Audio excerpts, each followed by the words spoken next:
Hello everyone, welcome to episode 43, live with Sirus. Today is going to be another wonderful topic that we're going to talk about. So my name is Riyap. I'm an Australian registered migration agent, and I've got my lovely wife next to me. She's an Australian registered migration agent as well. We're both going to talk to you today about main topic is 482 work visa. Just before we get into the topic, because it's a hot topic at the moment, there's a lot of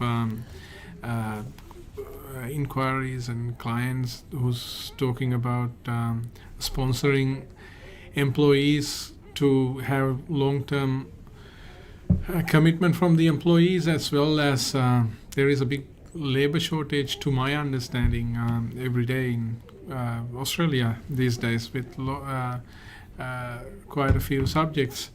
So we will talk in detail about 482 visa, partially known, earlier it was known as 457, which was abolished a few years ago. Now it's 482. So meanwhile, I think this is your time to ask questions. It doesn't have to be about work visa. It could be anything about Australian immigration. If you have any questions, please put them in comments in either YouTube or Facebook, and we will try to answer your questions as best as we can throughout the live session. If not, we will endeavor to get back to you as soon as possible. If you haven't liked our Facebook, I'm not very good at this. Do you want to do it? Well, if you haven't liked our Facebook page, please put the thumbs up button. Or if you haven't subscribed to our YouTube channel, I think it's the best time to hit that subscribe button and the bell icon. So each time when we put through a video latest information about new updates from Australian immigration systems or any news, we will be posting videos quite frequently, so you'll get to know about these videos as soon as we produce them and broadcast them. So with the episode 43, just before we go into our 482 topic, just wanted to touch base about what's the latest few days, last couple of days since our last episode. So international students, did they arrive or are they arriving? I think the first batch is just arrived or about to arrive, and in very soon the second batch is coming too. Don't quote me the dates on it. I've read the news that they are on their way or something like that. So, which is great news. We've been all looking for these international students, and they've been all looking to come in to complete their studies or start their studies, etc. So it's great news. 24th of December, the first batch is arriving. So it's just in time for Christmas. 250 students starting their career pathway or their academic pathway in Australia as an international students from 24th of December. We're expecting Queensland to have the 80% vaccination by then as well. I think 18th is the golden expected or projected day, and they'll be opening up for international students too. So international students, the news are all positive for you right now. And South Australia expressed their priorities towards engineering sectors. So if you're in engineering, if you graduated from engineering, they have announced on 2nd of November quite a number of engineering occupations. They are open to offshore people, so that's what's important. Not just onshore. Yes. So I know a lot of offshore people are inquiring about skilled migration. So South Australia is one of the states that are extending their invitations to offshore applicants. So what you can do, if you fulfill the criteria, it doesn't have to be just engineering. Engineering is the latest occupation subclass addition to this list, but there were 70 occupations already in there. So if you're in one of these occupations, if you have Profession plus English, 8 years work experience. There are some other criteria that you need to meet. What you can now do is you can lodge an expression of interest, and also you can register your interest to apply for South Australia nomination. So this goes from all sorts of engineering: engineer, manager, chemical engineer, materials engineer, civil engineer, geotechnical engineer, quantity surveyor, structural engineer, transport engineer, electrical engineer, electronics engineer, industrial engineer, mechanical engineer, production or plant engineer, mining engineer, agricultural engineer, biomedical engineer, environmental engineer, engineering professionals not elsewhere classified. So if you're in between those occupation duties, you can probably check that. And one other really good part is all those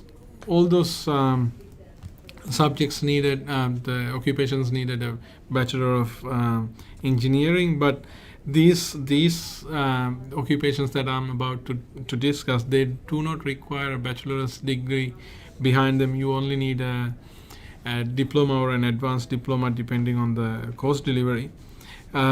Civil engineering draftsperson, civil engineering technician, electrical engineering draftsperson, electrical engineering technician, mechanical engineering draftsperson, and mechanical engineering technician.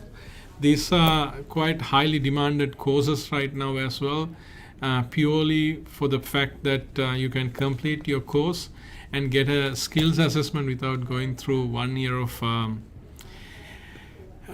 work experience. So they are some of the occupations and the courses in demand. So South Australia, well done, great job. I think the infrastructure in South Australia is focusing massively in developing the region through infrastructure development. Hence, they're looking for this many variation of engineers.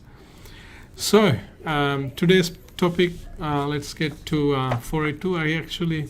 We had a really good parent visa grant, since we spoke about parent visa last week. Contributory parent visa 143, mother really and also case. a dependent child. Quite tough case, very much complication with their background and also with Medical the son's complications as well. medical complications. It was a great battle, but a happy ending. Yeah. So we all happy and very proud of the achievement. Yeah, and we have some Queensland nominations granted as well. Absolutely. Subclass 491 for registered nurse, which was again a great achievement. And congratulations to our client who got their 491 invite. So 482.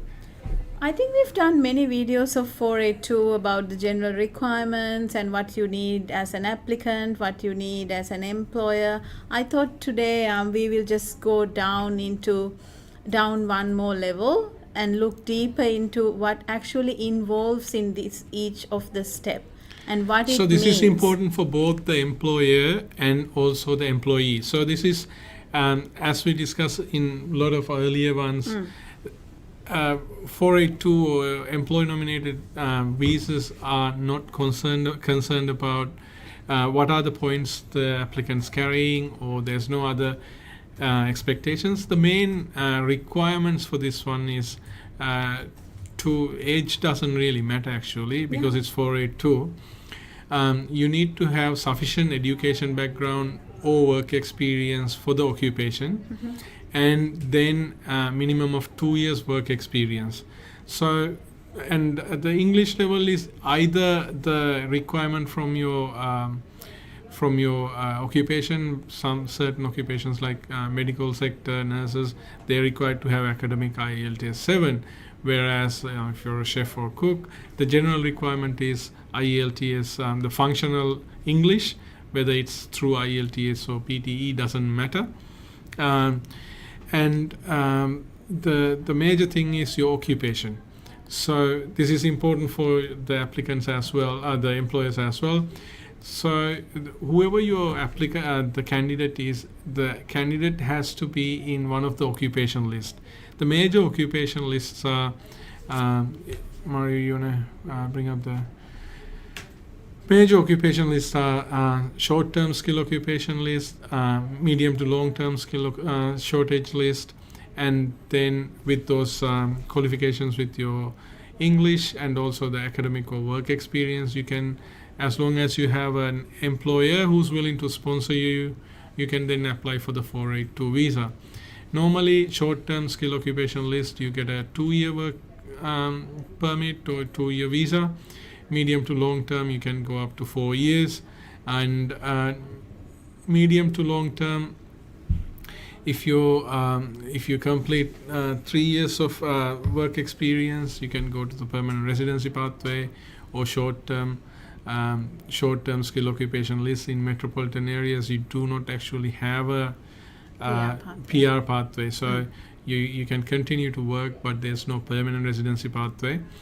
Unless you go through a labor, if your occupation is in short-term skill occupation list, it's advisable, if you're looking at permanent residency pathways, to consider 494 or labor agreements, Dharma labor agreements through regional areas. So that way you have, after 3 years, you're going to have permanent residency pathways as well. So these are the main qualifying criteria. Yes, the general overview of the visa itself. But let's look at what's actually involved when we practically handle a 482 visa. What's the requirements from the employer side? What's the requirements for an employee? Let's talk about. We have an employer right now. What does it take for you to sponsor someone into your job, to your workplace? So the subclass 482 visa, we break it down to 3 main steps. One is the sponsorship. So I think employer is mainly responsible for the sponsorship. It has nothing to do with the employee or the applicant. So let's talk about the sponsorship first. So what's a sponsorship? If I simplify it, I think sponsorship means proving to the Department of Immigration that you're a legally operating business in Australia. So that step can be done anytime. You don't need any labor market testing or anything. Any legally operating business in Australia has the right to apply for a sponsorship. The cost is $420. That's an application fee. And normally it's a fairly straightforward step as well, and grants can be couple of weeks to a month. It's very normally pretty quick grants as well. So once you have a sponsorship, it's valid for 5 years, and it doesn't limit to one employee.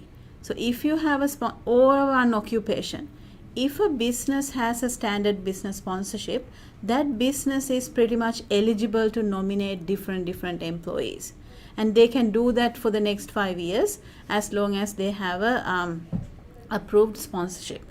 So that's what a sponsorship is, and what kind of documents we normally need to provide. So to prove that you're any legally operating in business in Australia, first we look at the business structure, whether it's a company, sole trader, partnership, trust. So there are various structures, and depending on that, we require different documentations to prove that they are legally operating. So that is sponsorship. Anything else you want to add to that, Tisru? So sponsorship stage, they mainly look at, as Ashani said, it's a legally operating Australian entity. It doesn't actually, it can be an overseas company as well, but you need to have an Australian entity extended. And you need to prove that you're a legally operating business. And then the next level comes to play. You are truly required to have the nominated position within your company. Yeah, so that brings us to the second stage, which is the nomination, which is quite tricky actually. The trickiest stage of the 3 steps, I believe. So at this stage, what nomination is, we need to again prove that this business has a need for an employee, not an employee actually, a position or an occupation in the business, and they are, yeah. So for an example, if it's a restaurant, we can fairly easily look into create and offer a position as a chef Yeah. or a cook. But the question comes if you try to get a sponsorship for an accountant within a restaurant, Yeah. unless it's largely operated franchise group or etc. like that. That Or- comes under genuine position, I guess. So Absolutely. we will talk about that little later as well. So nomination is you need to the business has a need for a genuine position. They tried to source someone locally, so we do that by doing something called LMT. I'm sure everybody's heard of the term. Labor market testing. Labor market testing. You need to post some job advertisements. There are certain requirements that you need to meet. It depends again on the business, and we go and explain this to the employer. You need to tick some boxes when you place the job advertisements, and now there's a mandatory requirement to advertise the job in Job Active for 28 days. So Job Active is a government website which displays many vacancies. So this is to achieve the government's protocols to demonstrate that the employer truly advertised the position for at least a given 4 weeks before they can look for an overseas employee. And the whole process is all about filling up the job positions truly and fairly.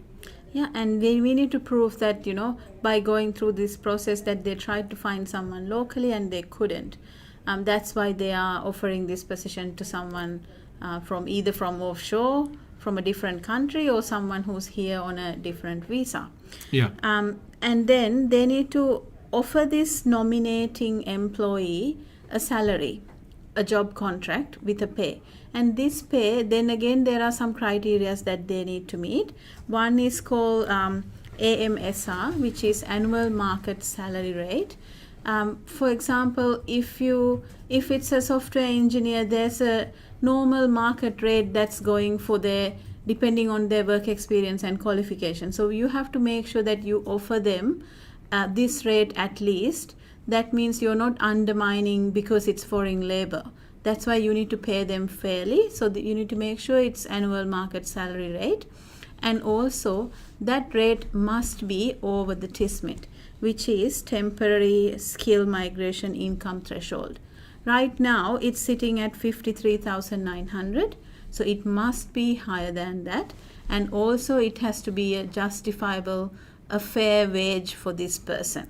For an example, if you have a restaurant, 2 chefs, one's getting 60,000 and you're now getting this foreign employee, you cannot expect to pay them 55,000 just because he or she is not under your visa obligations. You still need to honor the market salary rates within the organization, unless the old chef or the existing cook or chef is more qualified than this person, etc., etc. So these are the complications that you can talk to one of us registered migration agents and get clarifications and advice on it. And it's very important to have these things sorted before we lodge your nomination, so that way we can expect a faster grant, so the case officer doesn't have to keep coming back and asking for more and more evidence and documents to prove the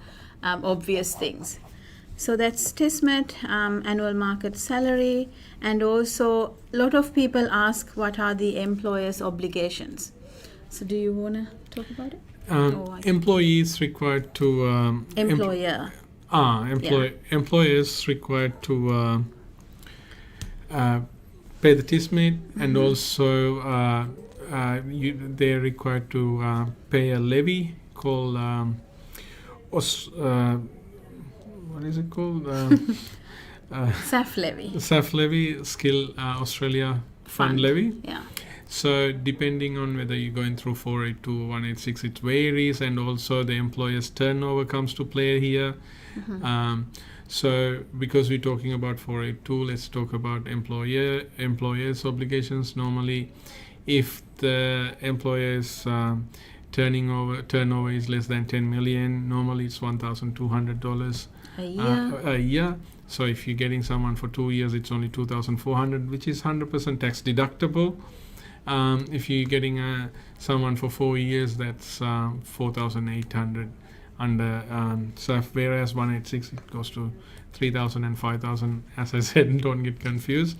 Today we're talking about just 482. 482, that's right. So that's one of the biggest obligations, the monetary obligations that they have. And also the employee is also required to pay all the visa fees on the nomination and sponsorship and professional fees related to employer's side yourself. Some employers go ahead and contribute towards the employee visa fees as well. You can do it, but you cannot do the other way around. You cannot get the employee or the visa applicant to pay the nomination or sponsorship fees as well. So these are very important to follow, because you could get sponsorship bans.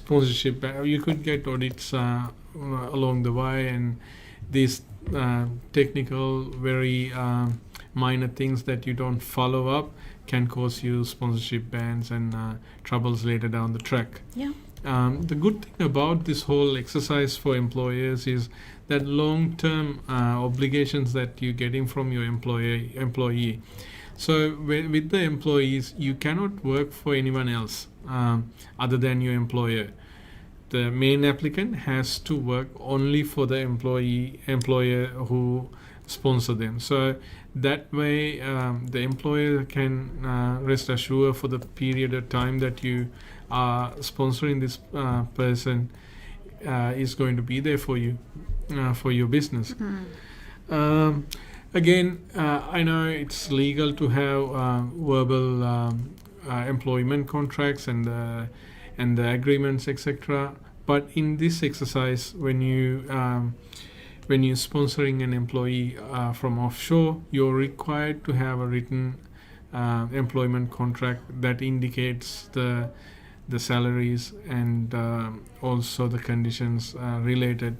And just because the immigration department's past experience, probably they've put certain conditions, such as if you cannot if you're agreeing to pay someone the TISMIT or the market rate at a certain level, let's say you're paying someone $54,000 or $60,000, you cannot deduct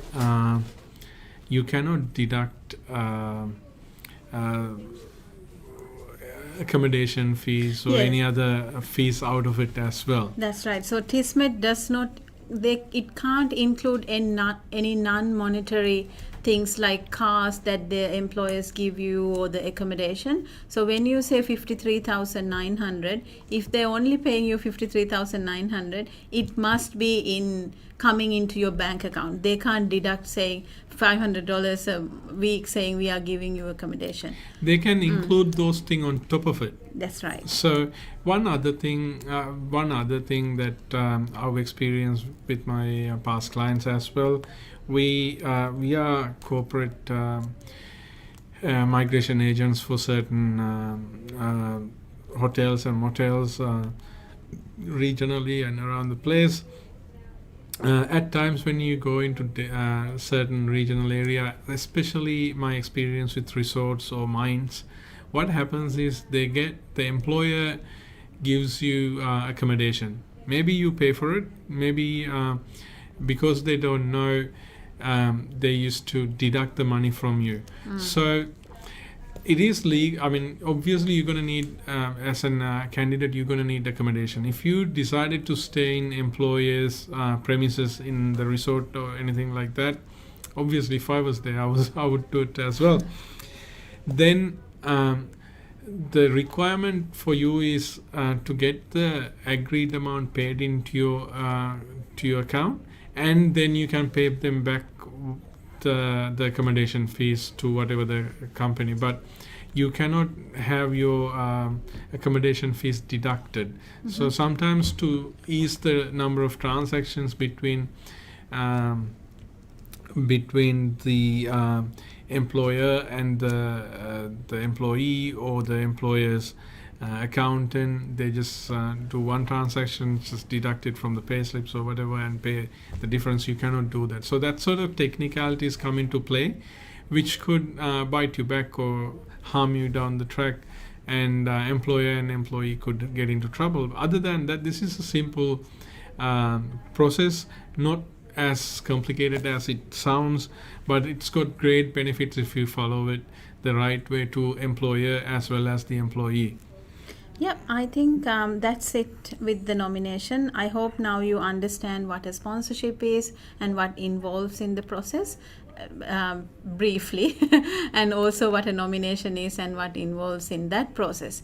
And also I want to mention that so employer has an obligation to give a contract and give a job, and if they can't do that anymore for some reason, of course they can stop that, but then they have to let the department know, and employee then has a certain amount of time to find a different nominator and move to a same occupation but with a different nominator.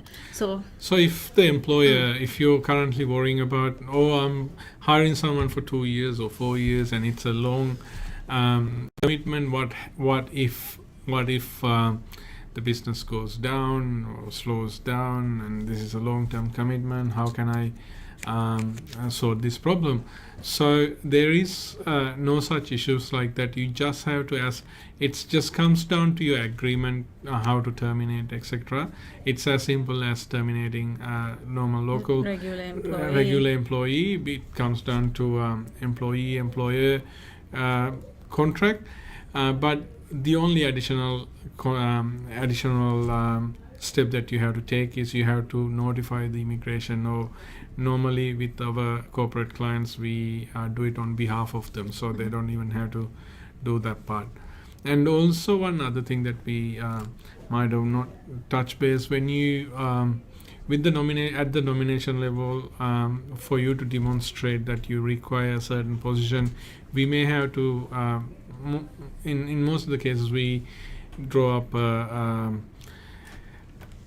organizational chart to demonstrate that you have that requirement of that position as well. So if you have one, or if you're improving one, these are, and also the business plans, if you want to demonstrate why you're going to need this sort of person, they all contributory towards getting this. As Ashani said, this is one of the most complicated parts within the process. And then after this, employer can relax once you get the nomination. It's all about the employee. So employee's visa application. This can be lodged simultaneously at the same time we lodge the application for the nomination, or you can wait for the nomination to be approved and then apply for the visa applicant's visa. So depending on the stream, whether we are going through short-term stream or the long-term stream, the visa application fee differs. I can't remember the fees on top of my head, but they're roughly about 1,600 for the long term for the main applicant, and about 2,600 1,600 for the short term and 2,600 for the long term. You can include your family members as secondary applicants for this application, as long as they're your spouse, your underage children who are under 18. And you can be in Australia or outside Australia for the lodgement. You don't. Some people get the idea, like, because there are not any visas processing right now, we can't really be offshore to apply for subclass 482. That is not true. You can be anywhere to apply for subclass 482, but all the family has to be at the same place when we are lodging the application. So if the main applicant is here, the family has to be in Australia. If the main applicant is offshore, the family has to be offshore if they want to be included in the application. But if they want to apply at a different stage, we have to wait for the main applicant to get the 482 granted, then we can add the family members. This issue comes a lot because of the travel restrictions right now. Main applicant is here, the family is back home. There is a way that we can work around that, so the whole family gets the same subclass 482 visa. And also, at the visa application level, the mostly the things needs to be proven or given is to show that you the applicant has the required level of English if it's required, and the academic qualifications that you required for the position, and the work experience you're required for the position. So then it's just a matter of proving that you have the right skills set and etc. I think we'll probably move on to the questions, because I can see some really, really good questions. Just before you come into that, Yeah. I just want to mention that we talked about STSOL and MLTSSL. Just before we move on, there is another list towards the end of this. It's called PMSOL, Primary Migration Skill Occupation List. If your occupation is in any of these occupations, your applications can be 482 application or 186 482 applications or 186 applications can be processed in a priority manner, expedited decisions. Our experience is mainly around 2 to 3 months. And one other beauty about this part as well, even the applicant is overseas, you and your family can get a travel exemption to fly into Australia. So you're the top of the priority if you're in this. Mm-hmm. There is a large variety of occupation, including accountants, cooks and chefs, as well as ICT and engineering professionals in there. So as Ashani said, you've got quite a few number of questions coming up, so let's have a quick chat. I think we are going to Facebook first. Yeah, Shafrina Singha. Yeah. Hi, can I apply for 482 from Adelaide, or should that be 494? Very good That's question. That's a really good question. That's a good start. You have you're in the best part of both worlds. Yes. So depending on subclass 482 can be applied from anywhere in Australia, as long as your occupation is in medium list or the short term list. It can be applied from anywhere, but if your occupation is on the short term list and if you're in Adelaide, sometimes it's beneficial to go for subclass 494 because that has a permanent residency pathway. But if your occupation's in the short term list and you go for 482, then you may not have that PR pathway. It can sound a bit complicated. Get in touch with us. We can explain to you, hopefully we can relate it to your occupation and relate it to your case and explain it better. 482 requires only 2 years of work experience, whereas 494 requires 3 years of work experience. And a skill assessment. Absolutely. So depending, as Ashani said, it varies on what your requirements and what the employer's requirement as well. So if you like to have a chat, give us a bell or send us an email. We'll be in touch with you and organize a personalized discussion with you. Yeah, I've got Safina's wrote again. No. Hi, I have positive skills assessment as an accountant. As I completed my Bachelor of Business, majoring in accounting. However, since 2015 to now, I worked in IDP as a student counselor and Swinburne University as... You want to be in touch with me? Admissions. I think we are looking for an education consultant. I found an employer who wished to sponsor me in education manager. Definitely will contact you guys. Thank you. Be in touch, Shafrina. We'll guide you through how you can guide you through this way. Yeah, I think we missed a question. Mohammed Farhad. Hi, I completed my JRP in automotive and I'm interested in 491 from Queensland. My 485 visa is going to be finished next month. Now my point is I need more time to prepare and get 7 in each band. Trust me, you're not alone. Not alone, there's a lot of people in there. I'm worried that my 30 quarter might finish in the meantime. Do you have any good idea for my situation or better to change the state? 482. I mean, Get in touch with us. I need to know a little bit more before I can tell you to go and pack up and leave. yeah, because you might have issues with.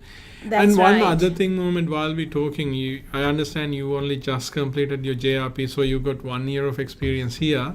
But the good thing about the 482 program, if you had experience beforehand, that can be counted as well.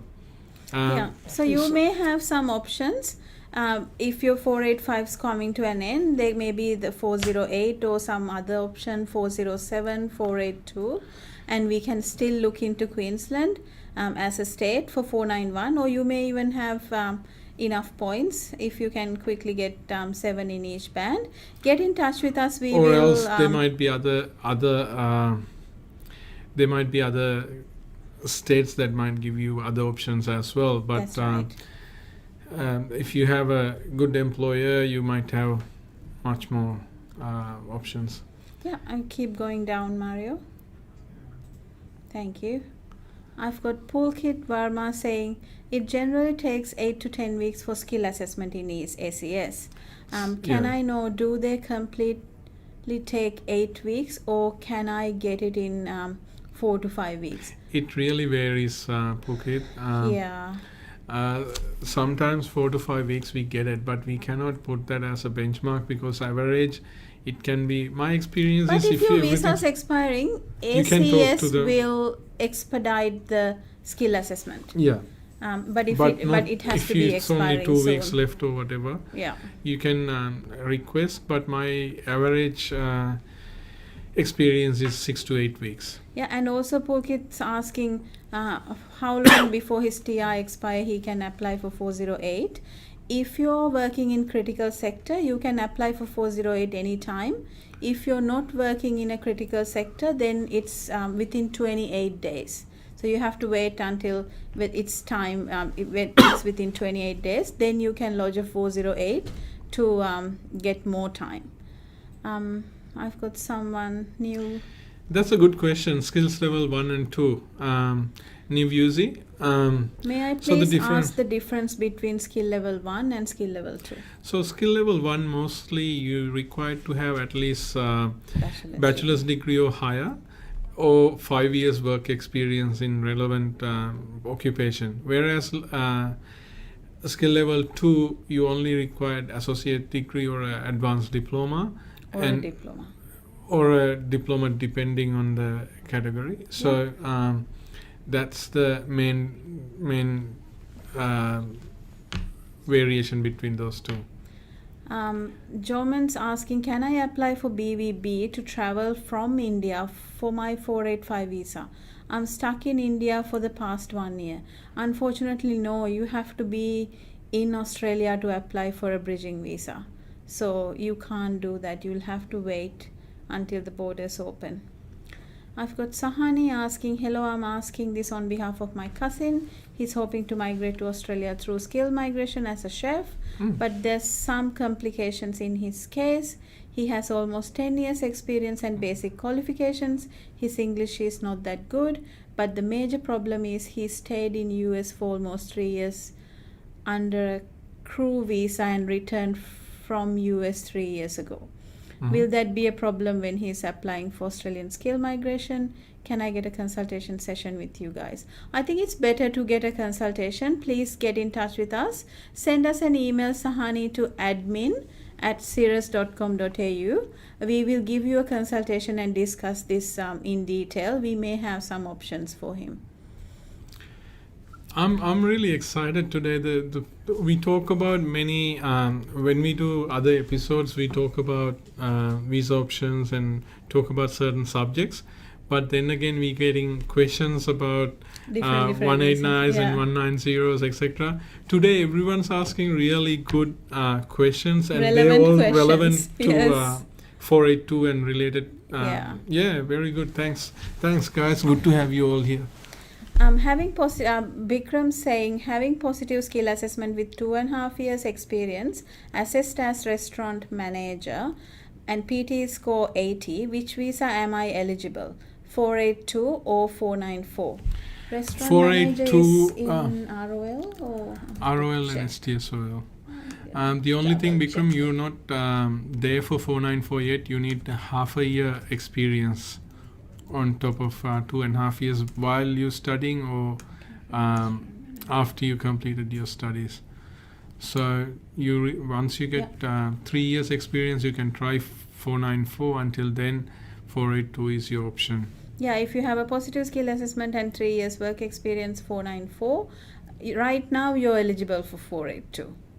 So that's good. Yeah, 482 if you have any visa ending complications, etc. The good thing is you can go into 482 and then later you can change into 494 if you want to, if it's beneficial for you. That's where you need to plan your pathway with a registered migration agent, so they can advise you what will be the best option for you right at that time with your correct background. Yeah, I've got Prem asking, I'm a computer hardware service engineer, had my own business for 4 years and later joined a MNC and presently working since last 10 years as a hardware support engineer. Am I eligible for global talent? Global talent, it's not just the occupation, or it's not just the your level of payment. You need to show something prominent being in your occupation. Have you got any patents? Have you got any global awards? Or is your pay rate is over Australian high income fair work high income threshold, which is 158,500 at the moment? But not just by the payment itself is not going to cut the deal. You just need to have some prominence in the field, and you need to have a nominator. Just focusing on yourself, you yourself there, you're required to demonstrate, have you innovated something, or have you won any awards for doing that, which are globally recognized. That sort of all that sort of things matters in this case, Prem. So if you like to go learn more, be in touch. We'll go through your history and see if you've got an eligibility. Yeah, I've got Nalinda asking for 186 direct entry. Does the employer require to go through LMT? It wasn't a requirement before, but it is a requirement now. Yes, they need to go through LMT. It's not as strict as 482, but still, to prove that they are not undermining any Australians, they need to go through LMT. Yes. I've got MD Fahim asking, what's the minimum part-time salary for general accountant in Australia? Part-time salary, I'm not sure. I think Australia is 22 something, the minimum wage. We need to look into the, sorry. So if you go to fairwork.gov.au and type the minimum wage for an accountant, it'll show you what if they're in casual,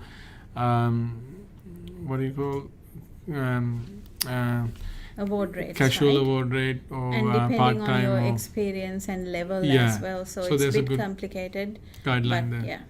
H is asking, I'm a software engineer working for MNC in India, and my company has accepted to process my work visa 482 to New South Wales.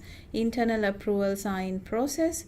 So once the visa is initiated, can I know what is the processing time for approval? So software engineer is in PMSOL, Priority Skill Migration Occupation List, which means your visa will be prioritized. I've had clients who got their visas granted within 2 to 3 months. So it's not a very long process at all. You will get the visa granted quick. So that's good. I've got Fahim asking, is there any company turnover needed for 491? No, there is no such requirement for 491. There is such requirement for subclass 482 though, but not for all the occupations. So some occupations have caveats.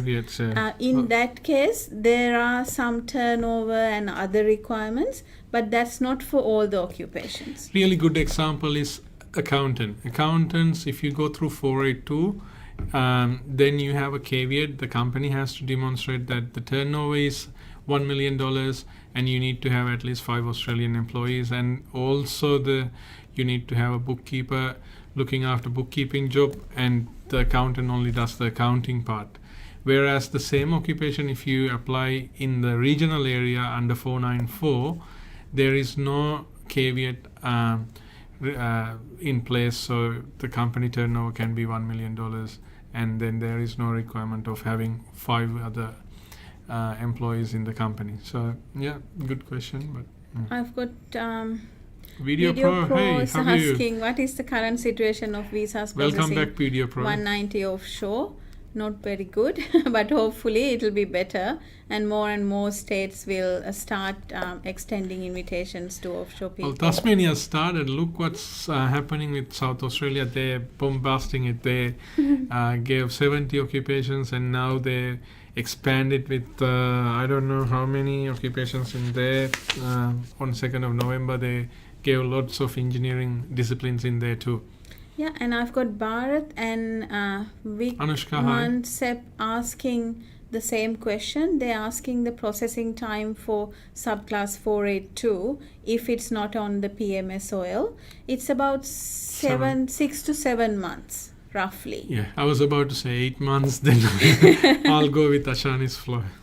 Yeah, I've got Joman saying, thanks for clarification. My question is about period after applying 485 from India and continue to be BVB for traveling from India to Australia.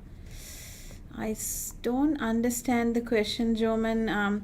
So if you applied for your 485 from India, you can't get a bridging visa because you lodged the offshore application. You're only eligible to get a bridging visa if you lodge an onshore application. I hope that clears your doubt. So bridging visa B is an interim visa which allows you to travel. So bridging visa itself is a visa. It's not a visa. It's a non-substantial visa. So you cannot. You can apply for it. So let's say you came as an in a student visa, and then after few months, few years, for whatever reason, you applied for a work visa 482, and your student visa finished today, and let's take it's going to take hypothetically 5 months to have your 482 process. Bridging visa allows you to stay that 5 months in Australia legally until that decision is taken. So normally in majority of the cases you get bridging visa A, which doesn't allow you to travel offshore. That case you can apply for another bridging visa called bridging visa B. So because you're offshore, you don't get to do that. But if you didn't apply for this this visa while you're in this substantial visa, which was student visa in this case, then you get to let's say in between this while you're in bridging visa A, you applied for another visa called 491, just for the sake of the example, and then if then you pull out your 482 visa, and then you go into a visa called bridging visa C. Normally doesn't come with the work rights, but these days you get work rights, so you can apply for the work rights, and then the list goes on. C, D, E. E is not somewhere we want you to be. Yeah, I've got Elisha saying, I'm an RN in Sri Lanka. I have got 6 for IELTS. It's not enough to get RN in Australia. That's You're good. Correct. You're heading in the right direction. Is there any possibility to get a job offer as a nurse assistant or any kind of health care related job? Why don't you upskill yourself by doing a bit of a postgraduate RN course, or even these days they're opening up for ENs, endos nurses. It's only a 1.5 year course. Then again, you need 7 in each band. Absolutely. To get in there. But that could be a good option. Yeah, while you're studying, you're improving your English as well.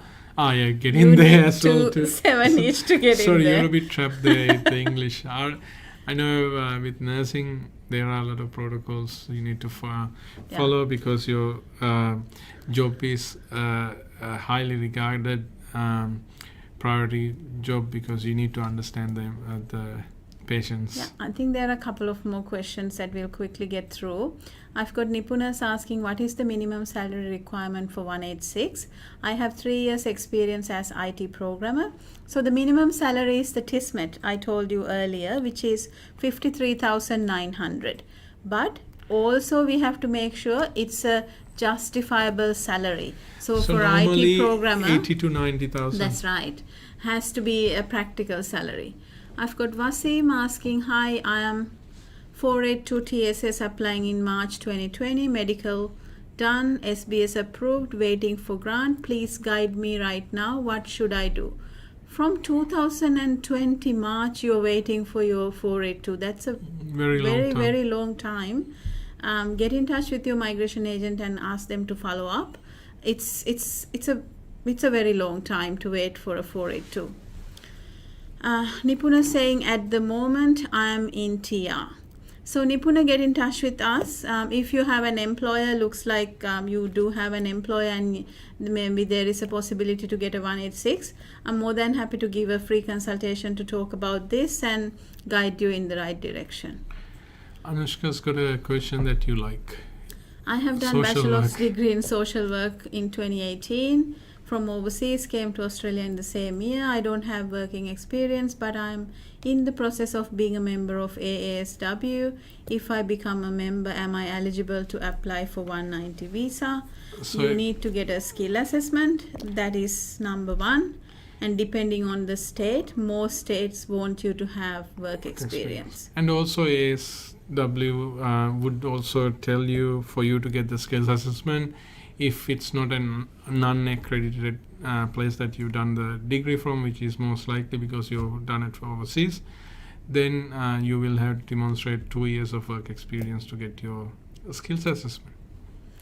Yeah. Olade saying, Joshua, I'm a civil engineer with 9 years experience, Bachelor of Engineering South degree, Australia. IELTS 8. Which province will be good for me? If you're engineer, I think South Australia would be a good very good state because they're extending to offshore now if you're offshore as well. If you're offshore, you have IELTS 8, 9 years experience, you're an ideal candidate. Get in touch with us, we can help you with your EOI. Chamala Beratna.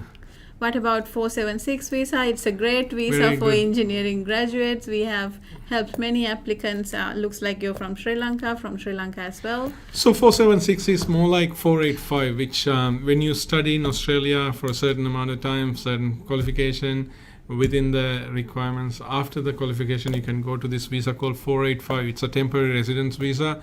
Allows you to do whatever you want for a given period of time, most likely 18 months. If you're in regional, then 36 months, done a PhD, 5 years, etc. So if you, with 476, if you completed an engineering discipline while offshore, we're going to about to make some videos in Spanish about this too. So if you completed your bachelor's degree in engineering while you studied in offshore, and it is one of the recognized universities, you can then apply for this visa 476. The age requirement has to be 31, I think. Yeah, and it'll be granted for 1.5 years. You can come to Australia, do whatever you want, and study, work, and after that you can even go back into a student visa and do more studies.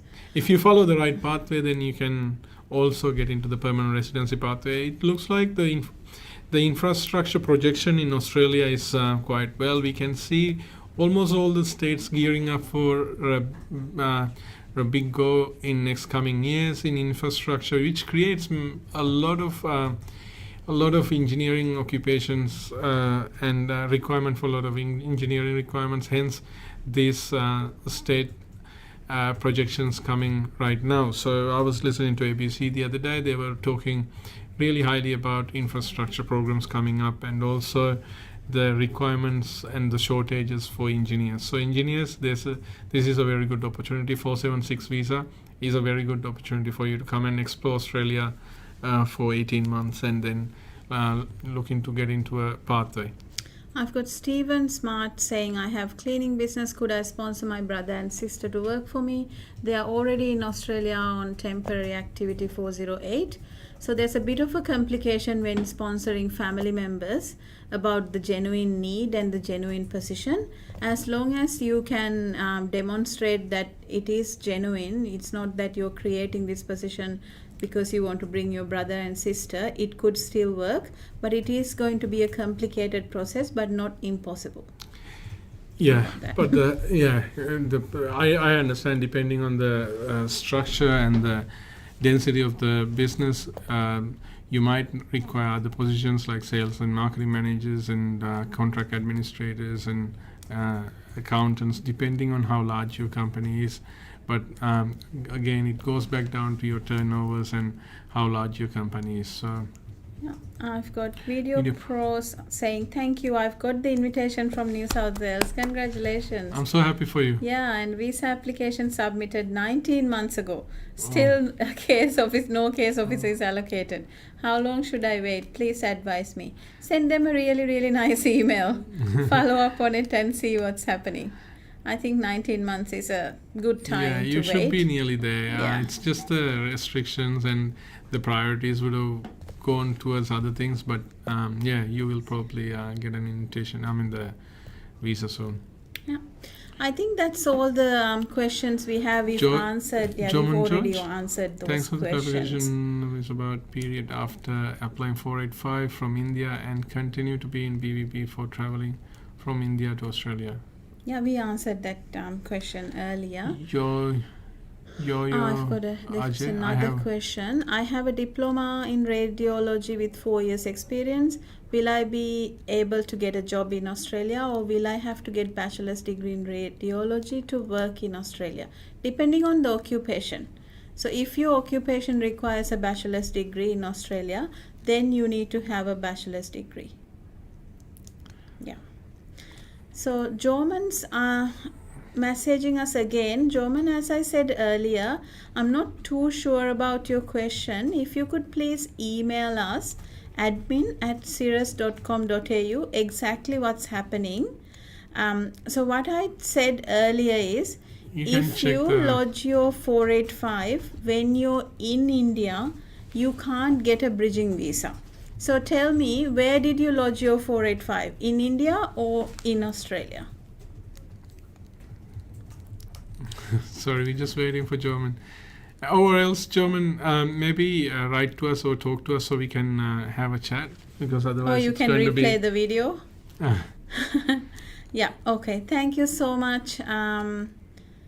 Okay, great. Thank you. Yeah, we'll wait for either for your email or look at the video again. And hopefully that will answer the question. If not, just give us a call.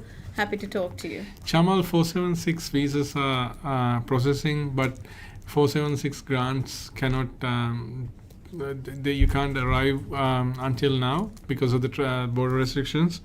476, if you have a grant, then there are grants, but for you to travel to Australia, you need to have travel exemption. But with coming weeks, coming months,